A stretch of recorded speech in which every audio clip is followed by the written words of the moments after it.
Welcome to the Relation Stitch podcast, where we discuss theoretical and spiritual principles related to relationships, marriages, family, and parenting. I'm your host, Clyde Fraley, licensed marriage and family therapist, with my wife and co-host, Stephanie. Let's get started. Today we're going to do something a little bit different, and actually I'm really excited about this. You had a wonderful opportunity to join one of our very dear friends, Dr. Larry G. Mack. Bishop, I'm sorry. PhD, author. There's so many titles, it's hard to know which one to choose and to use. And he's legit in all domains, so. Absolutely. So he conducts a Bible study on Wednesdays called Breaking Bread Bible Study. Brought to you by Wonder Bread and Schofield. Stop it. I always thought it was funny. No, it's legit. It's a great, what do you call it, a podcast? Or he does Facebook Lives. Yeah, Facebook Lives. And so definitely we'll have a link so you can check that out every Wednesdays at noon. Yeah, absolutely.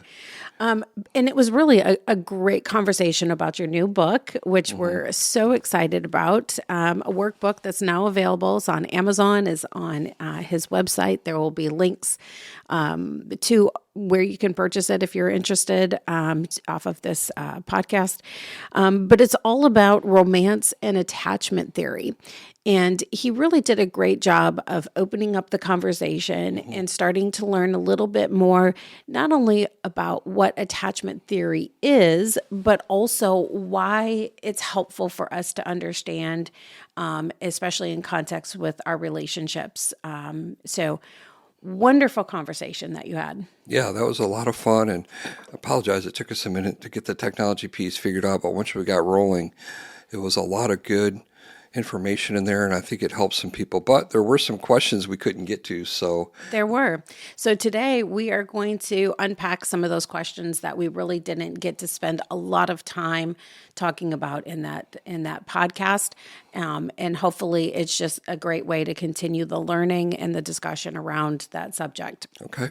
So let's start with Jerry's question, which I think is really the perfect question to be asking once you've had a chance to kind of be exposed to what attachment theory is. Yeah. And he said, I grew up without a mother.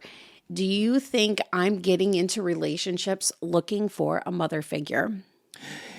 Yes. Most theories support that idea. So starting with Sigmund Freud, who's really kind of been debunked, and psychodynamic therapy is still being practiced, but not like it used to be for sure. But he came up with the psychosexual stages. A lot of his stuff was kind of on the fringe like that. And but I will say this about Freud. He had that paradigm shifting idea of we need to look into our childhood. But because he was a little bit broken, his therapy was skewed. And he did a lot of cocaine. And all of his clients were rich white women that he fleeced for years and years and years. And so... in more than one way. Yeah, in more than one way. Oh, my word. So we won't go too far into that. Yes. So, but that's kind of one of the things. And but that got other people to think about the childhood and things like that. And so... now, attachment theory really started to take off, and we're going to answer this question along the way with Harry Harlow. He did the experiment, and what he did was he created 2 wireframe monkeys. Okay. And one held a bottle, and one was just draped in fur. And they presented these to these baby rhesus monkeys. And almost always the baby would prefer the one with the fur. And that... debunked the idea of the behaviorist theories that came before him, that the only reason that a child would go to its mother was for the milk. For nutrition. And things like that. There wasn't an emotional component to it. Okay? And so, but Bowlby was before that. And he had the idea of it, but Harlow came and did the experiment to prove him that it's right. Like, look, in childhood, we need that love. We need that emotional support, okay? And Mary Ainsworth, she's the one that kind of came up with the idea of secure attachment and all the different styles, anxious, avoidant, and disorganized. And it's grown from there. Yeah.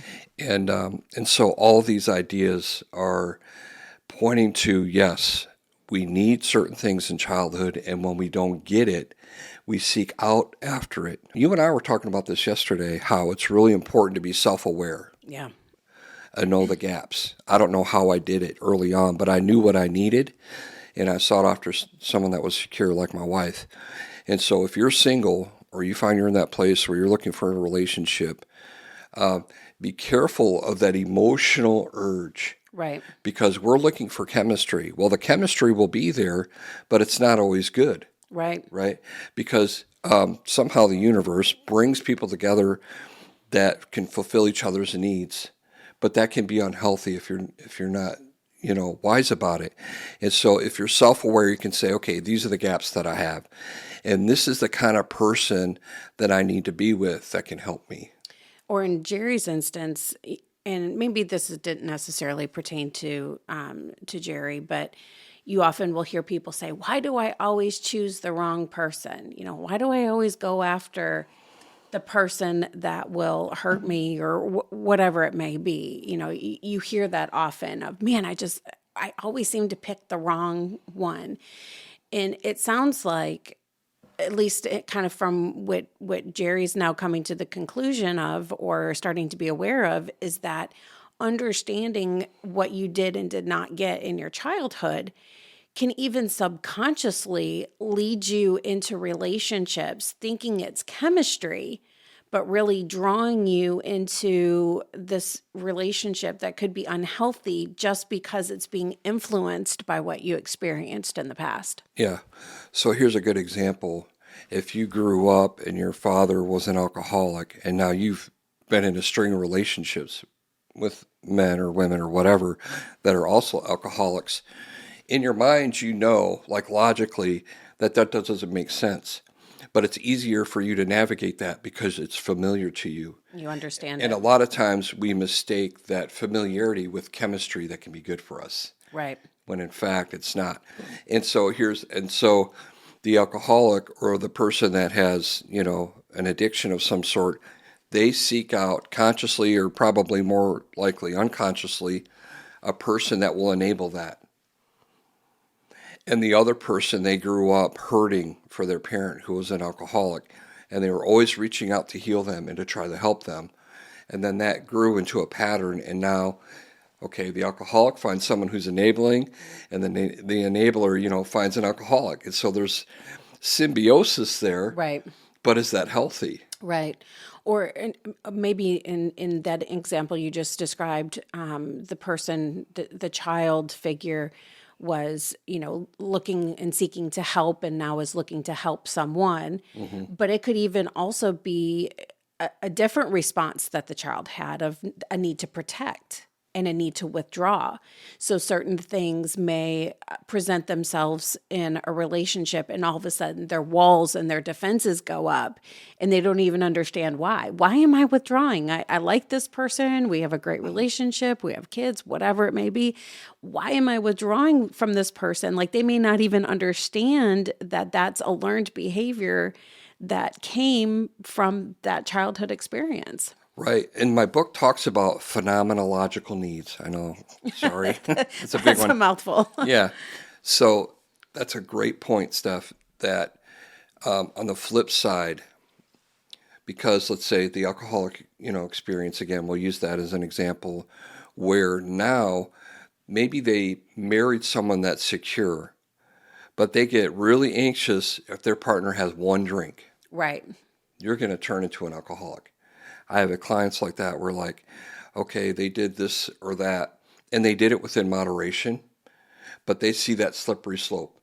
Oh, you know what I'm saying? Right. You looked at a girl in a bikini, and in their mind, they've already, taken this whole trip where you're going to end up in jail for doing something crude. Right?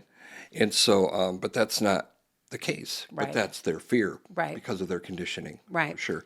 But yeah, to answer your question, you probably are seeking that because you need it. Everyone needs to be nurtured and to feel love. And you need that secure figure. You need that secure base in your life that you can run to. And that's really, I think, what I was looking for when I was looking for someone to marry, it's like I need someone that when I am with them, I feel secure and I feel safe. Yeah. And you were that person for me. Oh, thank you. Ooh. Aw. So, Jerry, it sounds like that absolutely could be influencing your decisions. And I am not a therapist. I am not a clinician in any way, shape, or form. That is the smartness that's next to me. But perhaps just being aware of that now, he can start to look at relationships that present themselves and say, okay, am I attracted just to this person just because they're giving me motherly attention? Or are there other things that are also attracting me to them where it's a more balanced and a more healthy relationship? Yeah. An easy way, you can get the book and there's a quiz in here about finding your attachment style. But the easiest way for you to do it is just to think about your patterns. Now that you're an adult, you can look back on your life and you can say, okay, were my mom and dad neglectful? Were they abusive? Were they addictive? Right? Were they separated? Did one of them die early? All of those things. Check that box. And then think about what kind of relationships you've been in. And did you run or were you overly jealous? And that'll tell you right away. Right. So if you took breaking up really hard and you had to have a restraining order put against you because you're stalking your ex, that is anxious attachment. Yeah. Okay. The other one is if people broke up with you and you're like, whatever. Right. And you didn't care and you kind of had a laissez-faire attitude about it, that's avoidant attachment. Right. Disorganized is you have a little flare of each. Yeah. And you've probably had a lot of severe abuse early on. So that's the first thing, is knowing your attachment style, knowing those things that trigger you, and then finding someone that can help balance you in that. And the book also does the pairings, and it gives examples of what it looks like when an avoidant and an anxious person get together, their strengths and their weaknesses, and what that dynamic looks like. So, yeah. But awareness, for sure. Once you can figure out who you are, it's like, man, now I know what I need to grow. Right, absolutely. So we just talked a lot about how our childhood experiences can affect how we relate to others and how we can create those attachments. But you also just talked a lot about how trauma kind of adds a whole nother layer to that, and a whole, almost like a magnifier to some of those experiences. And Andrea asked the question, is it true that each trauma a person experiences creates a new neuron pathway, which then affects how you relate in relationships? That's a great and very insightful question. So, Andrea, thumbs up. Great question. Okay. We want to get into the science of it now, I guess. Right? Yep. So there's this thing called neuroplasticity, another big word. That means our brains have the capacity to rewire itself. We didn't think that we could do that. We thought our brain cells would die and they wouldn't grow back. Well, we found out that's not the case. And so every experience we have, creates these pathways. Now, when you're a kid and something traumatic happens, it's rewiring your brain in a different way. And it activates, they call it the fear center. I'm not a fan of that, but that's what they call it. Your amygdala and your hippocampus, they work together. And that's the fight, flight, or freeze in the fawn. We've all heard of that. Well, that's the part of your brain that's activated. And if that keeps getting activated, now you're always in the state of hyperarousal. And your brain is wired to be extra sensitive to things. Because what it's teaching, and the mechanism's great, actually. It can work too well, though. That's the problem, is that mechanism there is there to keep you safe. So if you're out in the woods and you're picking berries and you get bit by a snake, okay, and you live through it, you associate the berries with the snake. And that's telling you, look, if you go back in the woods, there's a fear there now. If you go back in the woods to pick berries and your alarm systems go off, so that you're hyper aware and you're looking around. I don't want to get bit again. So, but here's the problem. You could go to H-E-B or to Myers and get berries and have that same reaction. But that's a safe environment. you know? And so the way that we rewire our brain is it's not exactly the same, but it's kind of like systematically desensitizing yourself to things. I had a client who was shot at a gas station, and it was a gang-related shooting. He almost died. One of his partners got killed. And so with therapy for him, so the smell of gas, right? He couldn't pump gas into his bike or his car or whatever. And so with him, it was like, okay, I've been to the gas station probably 1,000 times or more in my life and have never had that experience. So for me, the gas station is safe. Right.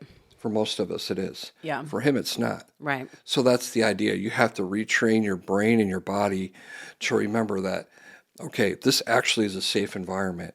And you do that systematically. So first, for me, it was like teaching him, you need to just think about it.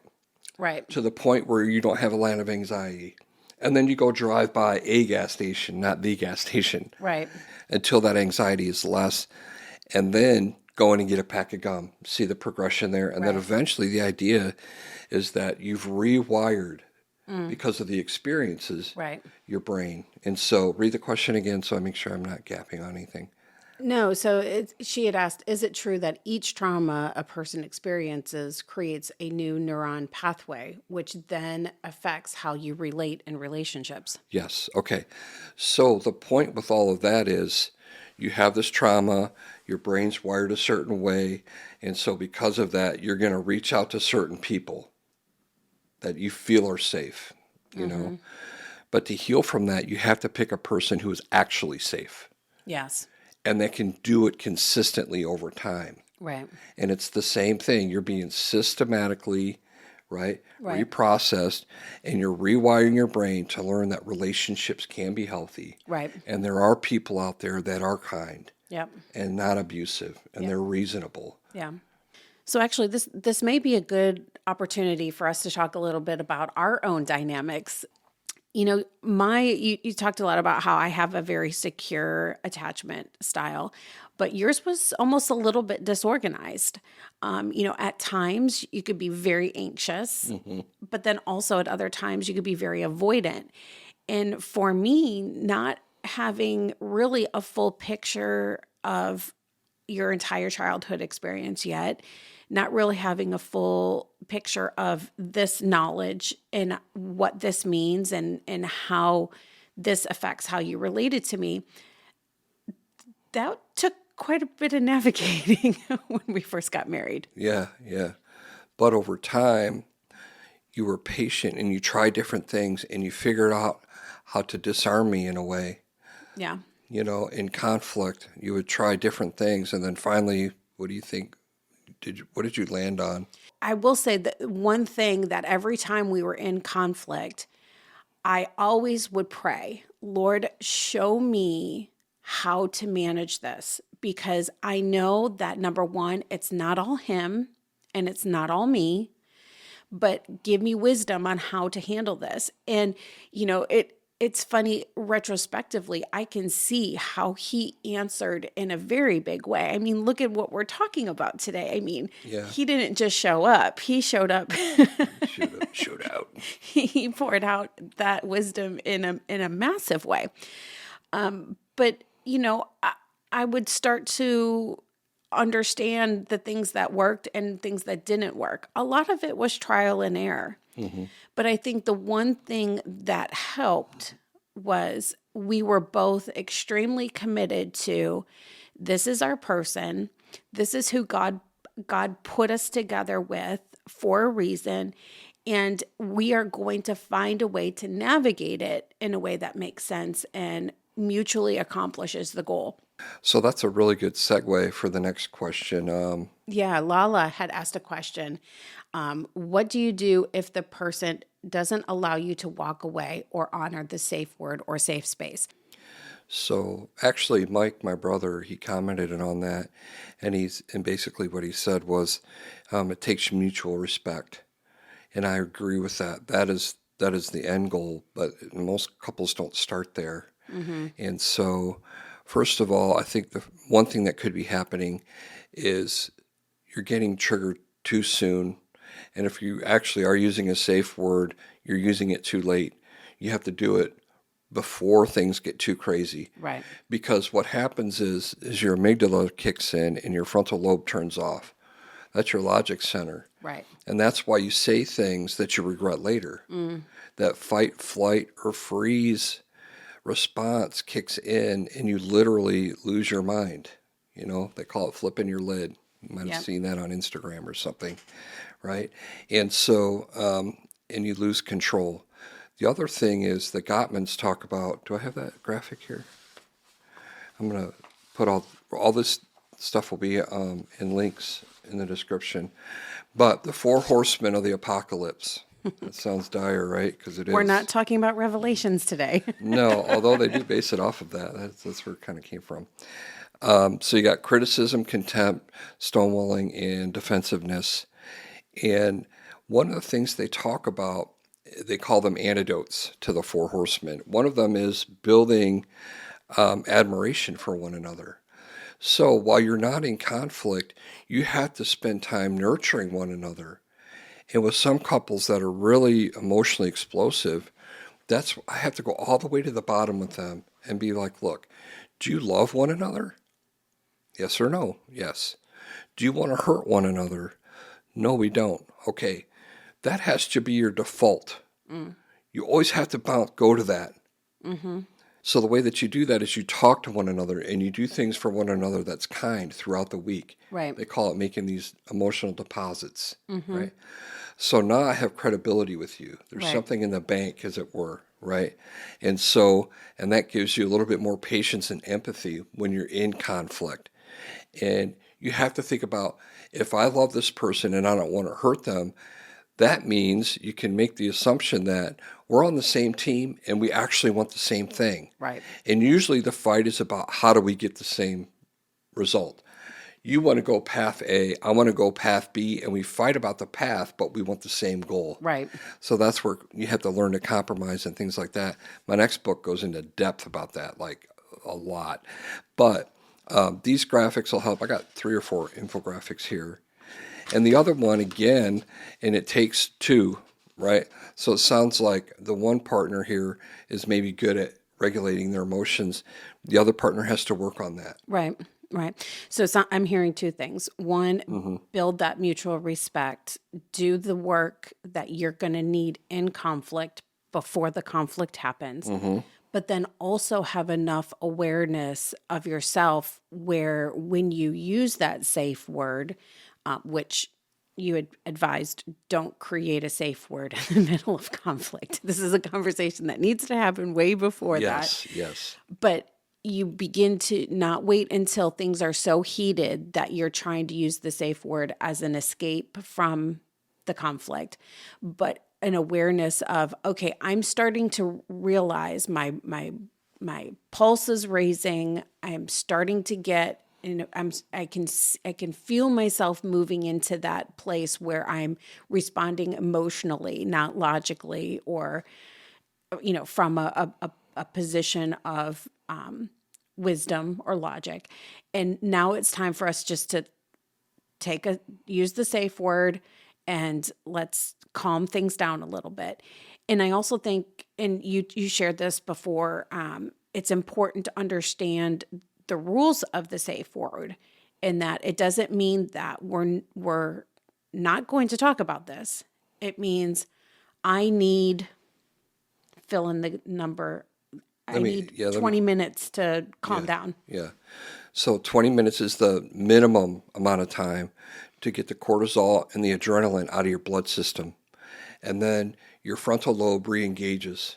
Okay. So here's the path to the safe word. You come up and you talk about this, like you said, ahead of time. Come up with a word, and you both have the understanding that the word means I'm not walking away from you. We're walking away from the conversation for a minute because it's not productive. And so you say avocado, right? And then you go your separate ways.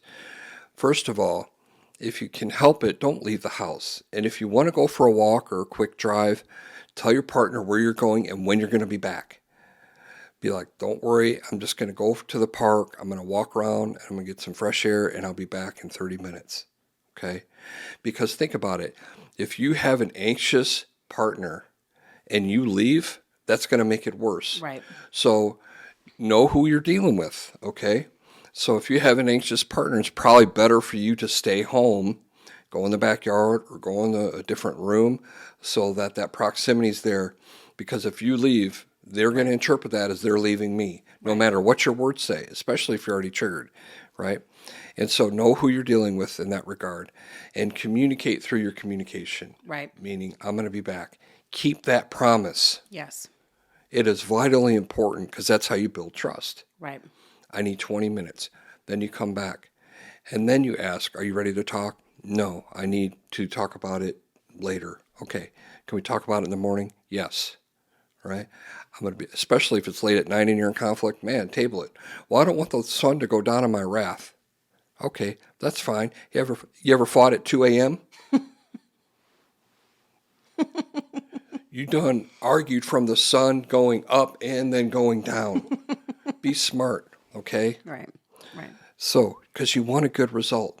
Right. So sleep on it. Let all that stuff get out of your bloodstream. Right. Right? Come at it fresh so that you can respect one another. Because the idea is to come to an agreement, understanding, or compromise. So, right. So then, is it fair to say that the time, the 20 minutes or however long between, okay, we're going to put a pause on this, should not be spent developing your argument for the next time you come back? oh man, I got the greatest comeback.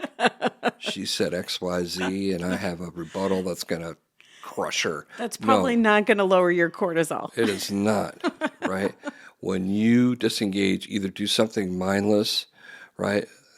And like mindfulness or deep breathing or something like that, or spend that time thinking about your partner's position and really try to understand what they're saying. Okay, this is the way they felt, right?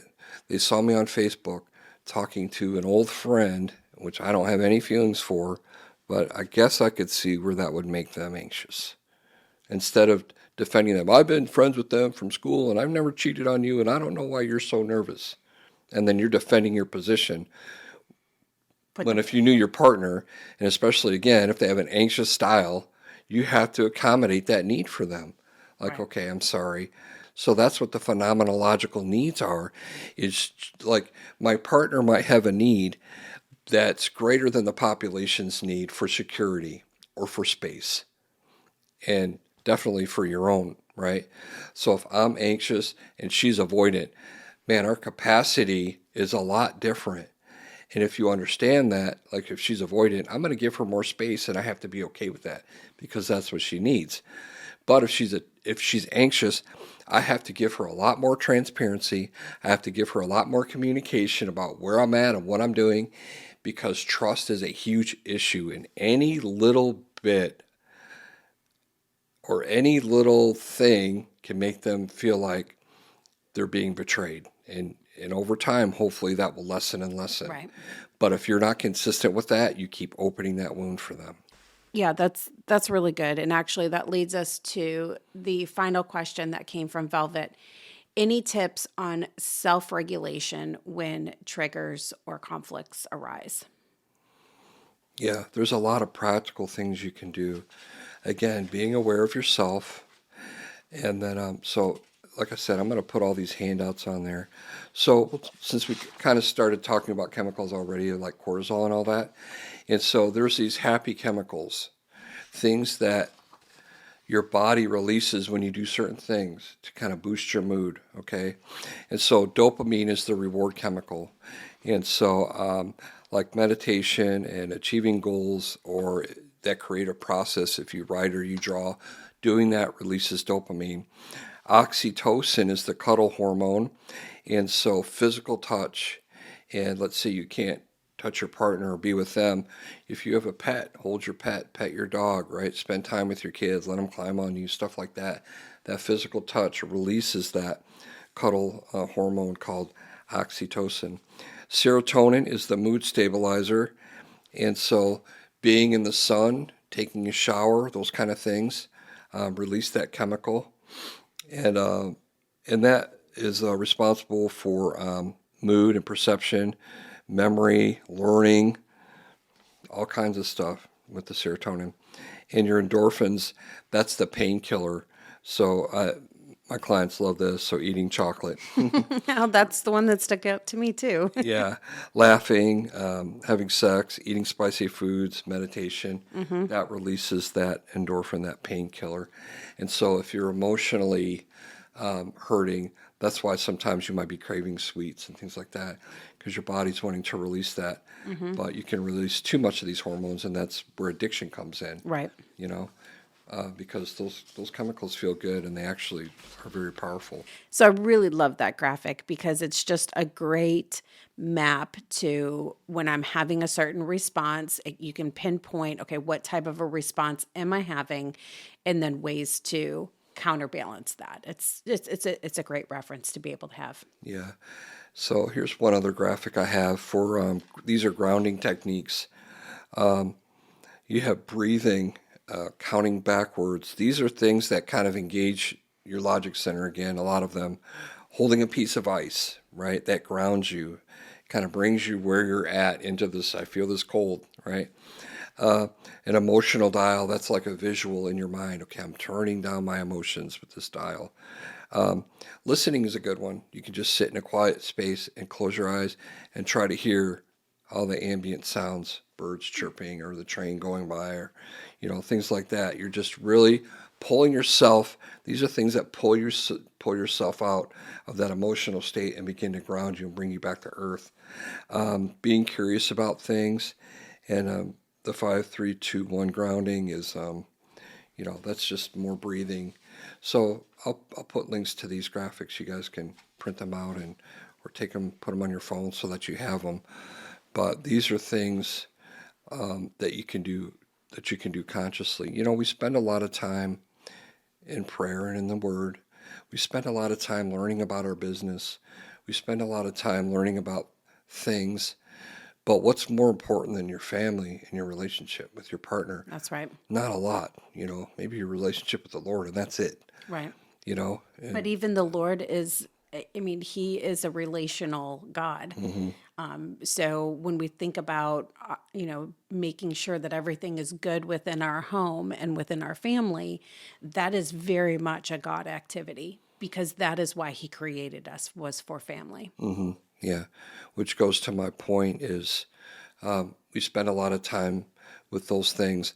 Let's put as much effort into our relationship about learning about emotions, learning about relationship dynamics, learning your partner, because all of that is a means to an end. All the hard work that you put into your job is to give you the resources so that you can spend time with your family. Right. All that time that you spend with the Lord is to get to know Him, and also so that you can be a better person for your partner. Right. And to teach you how to be a better parent and all these things. So, some pastors and old school preachers, they're not a fan of this kind of stuff. They feel like all the answers are in the Bible.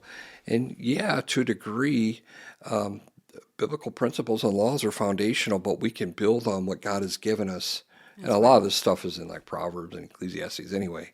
We just put different terms to it, and we think we're smart, but this stuff has been around since the dawn of time, since back way in the day, Right. When you read the Bible and you get into the characters of the Bible and you understand like the backstories, you're seeing all this. Right. You're seeing King David with his attachment style, because he had daddy issues. Call the kids, we're going to anoint a king. And they leave him out in the field because he's probably an illegitimate kid. That's the belief. Right? And so you don't think he had issues that exactly fall into one of these categories here? Absolutely. And so all this stuff it is biblical. We just put fancy terms to it. So don't let that scare you. Great conversation. And thank you for answering all those questions. We'll make sure we get them to Bishop Mack and all of his followers so that they can get even a better understanding and a deeper understanding of some of the topics we touched on earlier this week. Wonderful resource. I'm just so excited on not only the book itself, but just what a tremendous impact it's already having. And it's only really been out for just a couple weeks. So make sure you get your copy. And if you're in the Houston area, Clyde's going to begin offering some couples workshops where you can walk through this workbook together as a couple, along with the author here, for just a fantastic guided tour on navigating this, helping you kind of increase your understanding and give you some really practical guidance on that. So grab a copy of your book. If you're in the area, look for his couples workshop on this. And we really just pray that this has a tremendous impact, not only on you, but also on your relationships. Thank you for joining us today. Visit relationstitch.com for free downloadable worksheets related to this episode and to access our relationship courses. If you're struggling in your relationship, go to relationstitch.com to leave a prayer request or to schedule a therapy session with Clyde.